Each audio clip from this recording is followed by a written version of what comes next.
The cold, damp air clung to Sister Mary Agnes as she stepped off the aged bus, which rumbled away, leaving a haze of exhaust in the dim twilight. Before her lay the sprawling silhouette of St. Cecilia's convent, perched ominously on a hill surrounded by a dense mist that seemed almost deliberate in its concealment of the old stone structure. The convent was a relic from the 14th century, built with stones that whispered of ancient secrets and tragedies long forgotten by the world beyond its isolated perch in the foggy hills of rural Ireland. Sister Mary Agnes clutched her small suitcase tighter, her other hand gripping a crucifix that hung from her neck. She was young, barely 25, but her face held an earnestness that spoke of a deep, unwavering faith and a soul that yearned for a closer communion with the divine. Her eyes, bright under the shadow of her coif, scanned the towering structure. She had been transferred from a bustling urban parish to this remote community under mysterious circumstances, officially to fill the void left by a sister who had recently passed away under equally mysterious conditions. As she approached the heavy wooden front door, it creaked open before she could knock. A stern-faced nun, her habit as gray as the surrounding fog, stood in the doorway. This was Mother Superior Ignatius, a woman known for her strict discipline and unyielding adherence to the order's rules. "Welcome to St. Cecilia's," Mother Superior said, her voice firm yet not unkind. "You must be Sister Mary Agnes. We've been expecting you." "Yes, Mother Superior. Thank you for receiving me," Mary Agnes replied, stepping into the threshold and glancing around the dimly lit entrance hall. The walls were lined with crucifixes and portraits of saints, their eyes following her every move. Mother Superior closed the door with a thud that echoed down the vast corridors. "Follow me. I will show you to your quarters and then give you a brief tour of our convent. You will need to familiarize yourself quickly. Life here is different from what you are used to in the city." As they walked, the air grew colder, the narrow halls illuminated by the flickering flames of oil lamps that cast elongated shadows on the stone walls. Mary Agnes noticed the other nuns glancing at her with curious, almost fearful eyes, as they passed by in silence, their rosaries clinking softly.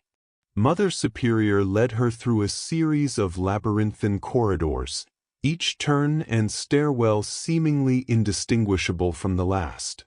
Finally, they arrived at a small room furnished with only a bed, a wooden desk, and a small, barred window that overlooked the mist-enshrouded garden.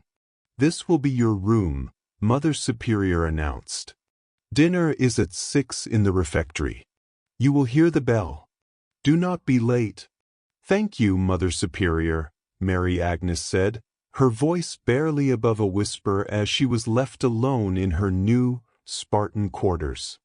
She unpacked her few belongings, a Bible, a prayer book, and some clothes. Each item was a symbol of her commitment and her desire to find solitude and grace within these ancient walls. That night at dinner, Mary Agnes sat at the end of a long, wooden table, surrounded by nuns who whispered amongst themselves, casting furtive glances in her direction. The meal was simple, eaten in silence as per the convent's rules, the only sounds the clinking of cutlery and the howling wind outside. After dinner, Mother Superior took her on a brief tour of the convent. "You must never go into the northern wing," she instructed sharply as they passed a corridor barred by an old, wrought-iron gate. "It is forbidden." Mary Agnes nodded, but her heart raced with curiosity. Why was that part of the convent restricted? What secrets did it hold? Later that night, as she lay in her bed, the wind seemed to carry whispers through the walls. Shadows flickered at the edges of her vision, and though she told herself it was just the settling of an old building, a chilling unease nestled in her stomach. In the deafening silence of her cell, Mary Agnes felt a profound sense of being watched. The crucifix on her neck felt suddenly heavy, as if warning her of the weight of her new life at St. Cecilia's, where the past was never truly gone, and some secrets clawed their way through the shadows of the night. The days that followed Mary Agnes's arrival at St. Cecilia's blended into a monotonous routine of prayer, work, and silent meals.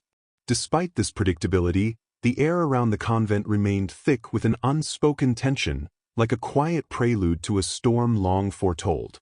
The sisters maintained their distance, speaking little, their eyes often reflecting a deep-seated weariness or fear. Mary Agnes could not help but feel the oppressive weight of isolation in her new surroundings, her thoughts often drifting back to the barred northern wing she had been warned to avoid. Each time she passed the iron gate, a chill would crawl up her spine. The corridor beyond was shrouded in darkness, the air stale and cold as if it breathed the remnants of a long-forgotten sorrow. The other sisters hurried past without a glance, as if even acknowledging its presence might invoke some dormant evil. But for Mary Agnes, the mystery of the sealed wing was a growing obsession. She could hear faint echoes during the night, sounds that seemed too deliberate to be mere wind. Whispers, soft and sorrowful, filtered through the stone walls, coaxing her closer with each passing night. One evening, after Vespers, Mary Agnes lingered in the chapel under the pretense of deep prayer. As the convent slowly emptied, she slipped away, her heart pounding with a mix of fear and excitement. She approached the northern wing, her fingers trembling as they touched the cold iron of the gate. It was locked, as expected, but she noticed a small, rusty key hanging on a hook on the adjacent wall, hidden but not out of reach. With a quick glance to ensure she was still alone, Mary Agnes took the key and unlocked the gate. The lock clicked open with a groan that seemed to resonate through the silent hallways. Pushing the gate open, she stepped into the forbidden wing, her candle the only light in the oppressive darkness. The air was thick with dust, and the smell of mold was pervasive. The corridor was lined with old portraits of nuns who had presumably lived and died within these walls. Their faces were stern, yet their eyes betrayed a hint of sadness, or perhaps fear, as if they too knew of the wing's sorrowful secrets. The floorboards creaked under her weight, and as she moved deeper, the whispers grew louder, more insistent. "Leave. Go back." The words were almost inaudible, like a breath on the wind, but Mary Agnes felt each syllable resonate within her soul. Yet she pressed on, driven by a need to understand, to discover the truth behind the heavy veil of silence that shrouded the convent. She reached a heavy wooden door at the end of the hallway. It was adorned with a cross that had been blackened with age, its surface scored with deep scratches as if someone, or something, had tried desperately to escape. Mary Agnes's hands hesitated, then, gathering her courage, she pushed the door open. Inside was a small cell, much like her own, but marred by the passage of time and neglect. A simple bed frame lay broken in one corner, and chains were bolted to the wall near a small, barred window. The air here was colder, the whispers louder. She approached the window and peered out into the night. The moon was hidden behind thick clouds, but it cast just enough light to reveal the garden below, overgrown and wild. And there, in the garden, was a grave. A simple stone cross marked it, and though it was too far to read the inscription, Mary Agnes knew instinctively it was the resting place of Sister Ophelia, the nun she had heard about in hushed tones since her arrival. Suddenly, the air shifted, and the temperature dropped. A shadow moved in the corner of the room, and a figure slowly materialized before her eyes. It was a nun, but her habit was tattered, her face pale and drawn with deep, dark circles under her eyes that stared back with a haunting intensity. "You should not have come here," the figure spoke, her voice a hollow echo of life. Mary Agnes, frozen with fear, could barely whisper, "Who are you?" "I am Sister Ophelia," the figure replied, her voice softening. "And you are in great danger." The candle flickered violently, and as Mary Agnes turned towards the light, the figure vanished. The whispers stopped abruptly, and a heavy silence fell over the wing. Mary Agnes, heart racing, fled back to her room, the echo of Sister Ophelia's warning ringing in her ears. That night, Mary Agnes lay awake, The image of the tormented nun seared into her memory. She knew that the peace she had come to find at St. Cecilia's was nothing but a shadow over a dark past that refused to lie dormant. And now, she was part of its story. After her chilling visit to the Forbidden Wing, Sister Mary Agnes was changed. The corridors of St. Cecilia's, once simply solemn and serene, now seemed threaded with an unspoken menace that whispered from the very walls. Sleep eluded her, and the nights were filled with restless dreams where shadows twisted into the shapes of despairing nuns and the air was thick with the scent of old, unspoken secrets. Despite her fear, a part of Mary Agnes was drawn back to the Forbidden Wing, as if the specter of Sister Ophelia had entwined itself with her soul. Each passing day intensified her need to understand the mystery of the nun's tragic fate and perhaps bring her some measure of peace. However, daytime brought no opportunity to explore further without drawing the attention of Mother Superior Ignatius or the other sisters, who watched her with a wary concern that was tightening by the hour. It was during a particularly stormy night when the convent's power failed. The building plunged into darkness, the only light coming from the lightning that flashed violently outside, casting brief, eerie illuminations through the stained-glass windows. The nuns gathered in the common room, praying rosaries aloud to calm their nerves. Mary Agnes used the commotion as a cloak to slip away, drawn irresistibly towards the northern wing. The lock clicked open with an ominous echo as she once again unlocked the gate. Armed only with a small candle, the flame flickering against the gathering draught, she ventured inside. The door to Sister Ophelia's cell was slightly ajar as if inviting her, or warning her, away from the world of the living and into the realm of shadows. Pushing it open, she entered the room once more. The storm's fury seemed to penetrate even the thick stone walls of the convent, the wind howling through cracks and crevices with mournful moans. Inside the cell, the air was impossibly cold, and her breath formed white clouds in the flickering candlelight. "Sister Ophelia?" Mary Agnes called softly into the darkness, her voice barely above a whisper. There was a palpable shift in the atmosphere, a pressure that seemed to squeeze the very air from the room. Then, the soft, sorrowful whispers began, winding around her like a cold mist. Too late for me," the voice moaned. Heart pounding, Mary Agnes stepped further into the room, her candle casting long, monstrous shadows against the walls. "What can I do to help you?" she asked, her faith battling her fear. The shadows stirred, coalescing into a figure in the corner of the room. The ghostly appearance of Sister Ophelia was clearer now, her features etched with anguish. "Free me," she pleaded, her voice a spectral echo that resonated with pain and desperation. "How?" Mary Agnes responded, her own voice trembling with the cold and fear. "The truth, reveal the truth." Sister Ophelia's figure began to fade, dissolving into the air like mist. "The truth about what?" Mary Agnes demanded, stepping forward as the figure vanished completely, leaving behind a heavy silence that seemed laden with unshed tears. Frustrated and frightened, Mary Agnes searched the room, her eyes scanning the dim corners as her candle sputtered. On the floor, beneath the dust and debris, she found a small, worn leather journal, its pages yellowed with age. With a reverent touch, she picked it up and opened it, the pages crackling under her fingers. The journal was a diary, belonging to Sister Ophelia. The entries were erratic, filled with passages of scripture, prayers, and increasingly frantic accounts of her own experiences in the convent, accusations of witchcraft, betrayal by her sisters, and her eventual confinement in this very cell. The last entry was a plea for understanding, a hope that someone would one day learn the truth and clear her name. Mary Agnes clutched the journal to her chest, the magnitude of her task settling upon her shoulders. She needed to bring this evidence to light, but she knew that exposing such a scandal could endanger her own standing, or worse. Yet, she couldn't ignore Sister Ophelia's torment, her soul trapped in endless purgatory between this world and the next. As the storm outside began to wane, Mary Agnes carefully concealed the journal beneath her habit and made her way back to her room, the darkness around her feeling less oppressive, as if Sister Ophelia's presence had receded slightly with the promise of her story being told. But as Mary Agnes lay in her bed, waiting for the dawn, The true depth of the secrets St. Cecilia's held was only beginning to reveal itself, and with it, the real danger that lurked in the shadows of the forgotten wing. As the dawn crept over the horizon, its pale light struggled to penetrate the thick, lingering fog that clung to the grounds of St. Cecilia's. Sister Mary Agnes, sleepless and haunted by her discoveries, felt a profound change taking root within her. The diary of Sister Ophelia, now hidden beneath a loose floorboard in her room, seemed to pulse with a life of its own, as if the words written long ago yearned to breathe and speak once more.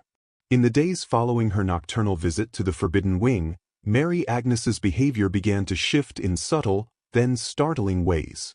She found herself waking in places she did not remember walking to, often near the sealed wing or in the convent's neglected chapel during the darkest hours of night. Her prayers became mingled with phrases she did not understand, ancient words that felt foreign yet oddly familiar on her tongue. The other sisters started to avoid her, whispering about the dark circles under her eyes that deepened daily and the chill that seemed to linger in her presence. One evening, as twilight bathed the convent in shades of gray and lavender, Sister Mary Agnes was found kneeling in the center of the chapel, her hands clasped so tightly that her knuckles turned white. The crucifix on the altar before her was upside down, though she had no memory of turning it. When Mother Superior Ignatius approached her, Mary Agnes turned with a swift, unnatural grace, her eyes dark pools of turmoil. "Sister Mary Agnes, what troubles you?" Mother Superior's voice was stern, yet tinged with concern. Instead of her own voice, what came from Mary Agnes's lips was a low, harsh tone that grated against the sacred silence of the chapel. "She is with me. Within me. She sees through my eyes, feels through my skin." She spoke, the words not her own. Mother Superior recoiled, a silent prayer crossing her lips. She recognized the signs of possession. Tales of such horrors were woven into the fabric of her rigorous theological training. The order had faced such dark influences before, but not for many generations. The next day, a frail, old priest was summoned to St. Cecilia's. Father Hennessy, a man of deep faith and extensive knowledge of the demonic and the divine, arrived under the cloak of an overcast sky, his steps slow but determined. Mary Agnes was brought to him, her gaze now hollow, her voice occasionally slipping into guttural utterances that chilled those who heard them. Father Hennessy observed her with a pensive frown, then decided upon a course of action that chilled the very air with its gravity. "We must perform an exorcism," he declared. "It is clear that the spirit of Sister Ophelia has not found peace and has latched onto Sister Mary Agnes, perhaps mistaking her for one of those who condemned her." The nuns prepared the old refectory for the rite, moving the long dining tables aside and placing a simple wooden chair in the center of the room. Mary Agnes was brought down, her steps faltering as she approached the chair, her eyes darting around the room as if seeking escape. She was gently, yet firmly restrained in the chair, her hands bound with soft cloths to prevent her from harming herself or others. As the exorcism began, Father Hennessy's voice filled the room, intoning Latin prayers with a resonant clarity that seemed to vibrate through the very walls. Mary Agnes's body tensed, a low moan escaping her lips as the air around her grew inexplicably cold. The windows fogged, breaths visible in the air as the temperature dropped, a sign that the spiritual battle was not merely metaphorical. With each prayer, Mary Agnes thrashed against her bindings, her voice alternating between pleading cries and mocking taunts. The entity within her twisted her features into a grotesque mask of rage and despair. "You cannot save her. She is mine," the voice that was not her own proclaimed. Father Hennessy continued, unfazed, his Bible held high as he commanded the spirit to reveal its identity. The response was a series of chilling laughs and then a sorrowful wail that echoed throughout the convent. "I am Ophelia, wronged and condemned to suffer. Betrayed by my sisters, forgotten by my God." The room grew darker as if the light was being swallowed by the unfolding drama. The other nuns, gathered at the edges of the room, prayed fervently, their voices a steady hum that supported Father Hennessy's efforts. Hours passed, the struggle waxing and waning as the storm outside mirrored the tumult within. Mary Agnes's body suddenly stilled, a profound silence enveloping the room. Father Hennessy, sweat beading his forehead, whispered the final prayer of liberation, his words a soft yet powerful decree that seemed to pierce the veil of darkness surrounding them. As he finished, the oppressive presence lifted. Mary Agnes slumped in the chair, her chest heaving with deep, ragged breaths. The room slowly warmed, the light returned, and the nuns ceased their prayers, watching in a mixture of awe and terror. Father Hennessy approached Mary Agnes, his hand outstretched to touch her forehead. "It is done," he said, his voice gentle. "She is at peace." But as they untied her, Mary Agnes's eyes snapped open, filled with a haunting clarity. "It is not over," she whispered. "It has only just begun." The aftermath of the initial exorcism left the convent shrouded in a palpable silence, deeper and more unsettling than the usual hush of the sacred halls. Though Father Hennessy had declared the rite complete, Sister Mary Agnes's whispered warning echoed in the minds of all who had witnessed the harrowing event. It was clear to everyone, especially to Mother Superior Ignatius, that something remained amiss. In the days that followed, an oppressive heaviness settled over St. Cecilia's, seeping into its ancient stones. The air grew thick, charged with a lingering malaise that no amount of prayer seemed to alleviate. Sister Mary Agnes herself became a shell of her former self, her once vibrant eyes now dull and haunted, her movements slow and deliberate as if every step was a monumental effort. Father Hennessy, too, was changed by the ordeal. He spent long hours in the chapel, poring over dusty tomes of theological discourse and accounts of spiritual warfare, searching for some clue or strategy that might have been overlooked. His concern deepened with each passing day, a furrow of worry etched permanently between his brows. It was during one of these sessions, with the rain drumming a steady beat against the stained glass, that he found a passage that chilled him to his core, a reference to a possession not by a demon, but by a tormented soul, one wronged and unable to find peace. Such instances were rare, the text noted, and vastly more complicated to resolve, for the usual rites of exorcism were designed to cast out demons, not to appease unsettled spirits. Armed with this new understanding, Father Hennessy approached Mother Superior. "We must try again," he insisted. "But this time, our approach must be different. We are not dealing with a demon that can be commanded away. We need to reach out to Sister Ophelia's spirit, to offer her the peace she was denied in life." Mother Superior, a woman of deep faith but also of practical wisdom, agreed with reluctance. The danger was clear, but so was their duty. Preparations began at once for a second, more unorthodox exorcism. The chapel was chosen as the site, transformed into a sanctum of both divine and humane appeal. The altar was adorned with symbols of forgiveness and reconciliation, white lilies, candles, and a small bowl of holy water mixed with tears shed by the nuns during their prayers for Sister Ophelia. Sister Mary Agnes was brought to the chapel as twilight began to fade into night. She seemed even more distant, her gaze fixed on some unseen point in the distance. Her hands were folded in her lap, her fingers entwined tightly around the rosary beads that seemed almost to cut into her skin. The nuns of St. Cecilia's gathered, their faces etched with lines of concern and fear, but also with a resolve born of their unwavering faith.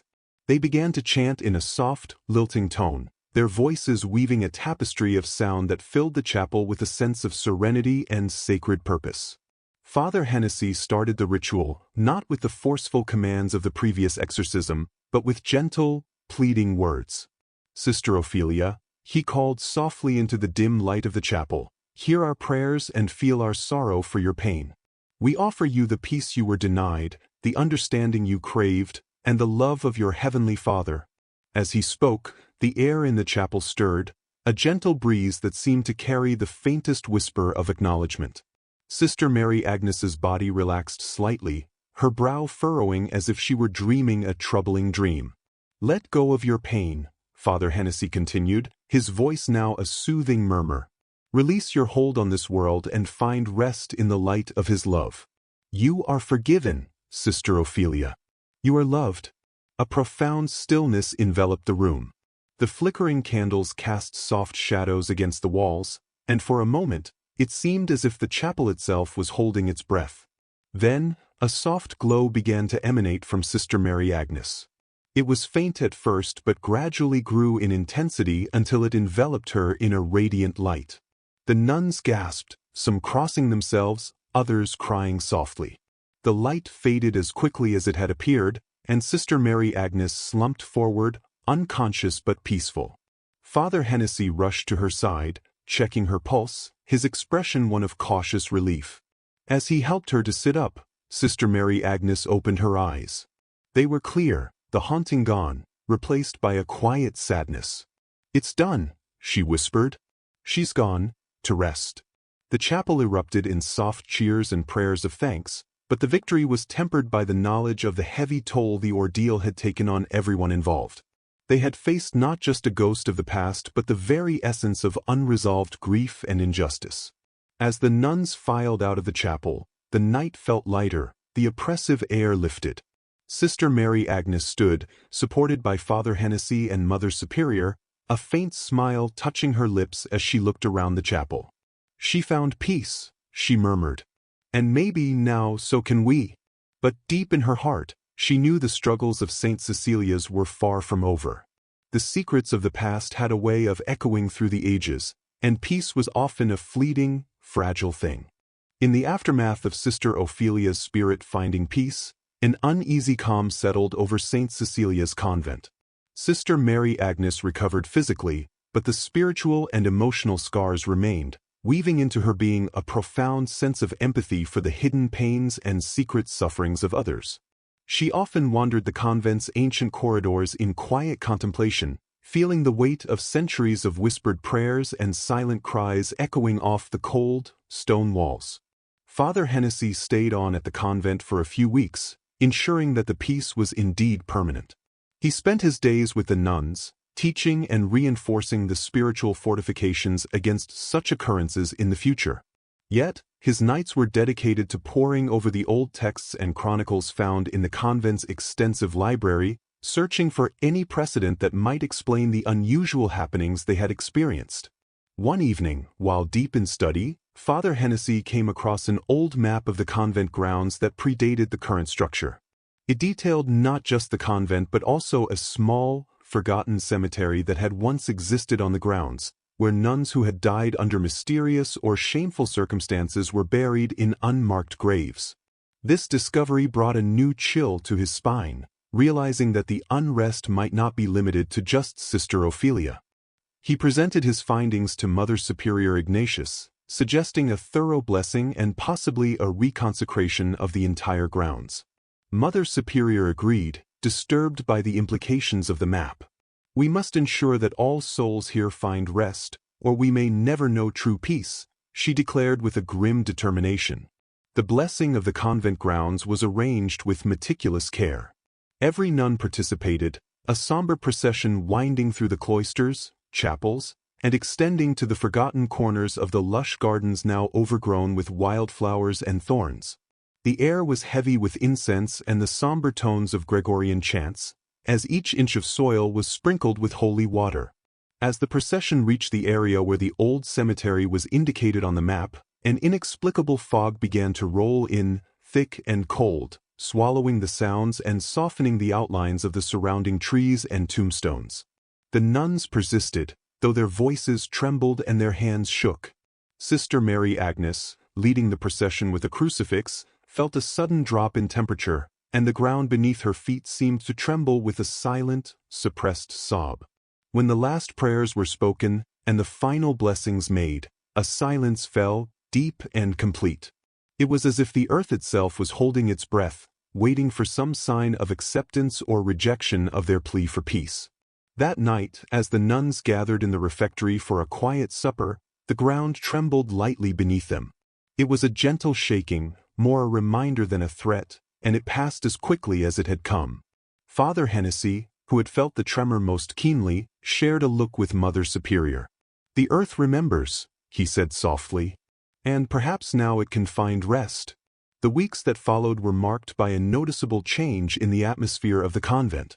The air seemed lighter, the gardens brighter, and even the oldest corridors of the convent seemed to breathe easier, as if relieved of a long-carried burden. Yet, The peace was punctuated by small, inexplicable occurrences, soft whispers in the chapel at night, a fleeting shadow in the corner of one's eye, or the gentle rustling of pages in the library when no one was present. Sister Mary Agnes, more sensitive now to these spiritual disturbances, felt both a duty and a calling to help these lost souls find their way. She took to walking the grounds at dusk, praying softly for those who had passed, offering words of guidance and release. One evening, as she walked near the old garden, she paused by a particularly ancient oak tree. The air around it felt charged, and as she reached out to touch the gnarled bark, the wind picked up, whispering words in a voice that she recognized as Sister Ophelia's. "Thank you," the voice whispered, so faint it might have been mistaken for the wind. But Mary Agnes heard and understood. She smiled, tears of relief and gratitude shining in her eyes. "You're welcome, sister. Rest now. All is well." From that day forward, Mary Agnes took it upon herself to document the stories and histories of those who had lived and died within the convent's walls. She spent hours with the older nuns, listening to their stories and recording them for posterity. Each story was a thread in the rich tapestry of the convent's history, each thread woven with care and respect. The revelation of the unmarked graves and the subsequent blessings had brought a deeper understanding to the community at St. Cecilia's. They were reminded of the fragility of peace and the power of unresolved history. But with each passing day, they grew stronger in their resolve to honor all souls, seen and unseen, and to protect the sanctity of their shared home with vigilance and love. The months that followed the series of exorcisms and blessings at St. Cecilia's brought a transformation that few could have anticipated. The once oppressive atmosphere that had clung to the stones of the ancient convent was replaced by a quieter, more reflective mood. Sister Mary Agnes, having played a pivotal role in these events, found herself at the heart of this transformation, regarded by many of the younger nuns as a beacon of profound spiritual strength and insight. Yet, the convent never fully returned to what it had been. An eerie peace settled over the cloisters and gardens, a peace punctuated by whispers of the past that refused to be forgotten. The nuns reported fleeting glimpses of figures robed in the habits of old, seen from the corners of their eyes, which vanished when looked upon directly. Soft, plaintive singing echoed through the chapel in the dead of night, though no source could ever be found. Sister Mary Agnes embraced these manifestations, seeing them not as hauntings to be feared but as reminders of the convent's deep histories and the souls that had passed through its sacred spaces. She often walked the grounds at twilight, her presence a comforting silhouette against the fading light, her prayers a soft litany for those who lingered still. One crisp evening, as autumn leaves whispered across the cobblestone pathways, Sister Mary Agnes made her way to the newly restored garden where the old, forgotten cemetery had once been. The nuns had turned this area into a memorial garden, planting flowers and installing benches where one could sit and reflect. At the center, a beautiful statue of Saint Cecilia had been erected, her face serene, her hands poised in eternal song. As she approached the statue, Mary Agnes felt the now familiar chill of the unseen, and she smiled gently. "I know you're here," she whispered. The air stirred around her, and the faint scent of roses filled the air, though no such flowers grew nearby. It was Sister Ophelia's scent, the one Mary Agnes had come to associate with her presence. "You found your peace, but you chose to stay a little while," Mary Agnes murmured, her voice carrying no fear, only love and understanding. The garden around her seemed to listen, a silent witness to this gentle communion between the living and the dead. Mary Agnes sat on one of the benches, her hands clasped in her lap, her mind reflecting on the past months. She thought of the secrets that had been uncovered, the wounds that had been healed, and the spirits that had been laid to rest.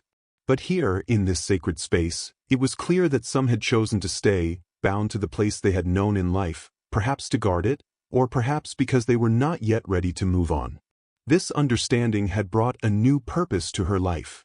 Each day, between her duties, she worked on writing the history of the convent, a comprehensive chronicle that included not only the dates and events that had shaped its physical existence but also the spiritual encounters that had marked its deeper legacy. Her work was meticulous, born of a deep desire to ensure that the stories of those who had walked these halls would not be forgotten. As the sun dipped below the horizon, casting long shadows across the garden. Mary Agnes felt a profound connection to everything around her. The wind rustled through the trees, carrying with it the laughter and tears of centuries, and she realized that St. Cecilia's was not just a place of worship but a living repository of faith, sorrow, joy, and redemption. Night fell, and the stars began to appear in the clear sky above, each one a distant beacon of light in the dark. Mary Agnes stood and walked back towards the convent, her steps unhurried. The statue of St. Cecilia seemed to watch her go, a silent guardian in a world of shifting shadows and whispers. Back in her room, Mary Agnes prepared for bed, the journal of Sister Ophelia lying on her desk, its pages filled with the words of someone who had suffered greatly but had found peace in the understanding and actions of another. As she turned out the light, the convent settled around her, the sounds of the night both comforting and mysterious. Sleep came easily, the night's embrace soft and inviting. And in her dreams, Mary Agnes walked the halls of St. Cecilia's, accompanied by the spirits of those who had gone before, their presence not a specter of fear but a testament to the enduring power of faith and forgiveness. In these dreams, she understood that the peace they had found was not the silence of the grave but the whispering of spirits still vibrant with love and hope. Thus, St. Cecilia's remained, a place touched by the divine and haunted by the human, where every stone and shadow held a story, and every whisper carried the breath of history.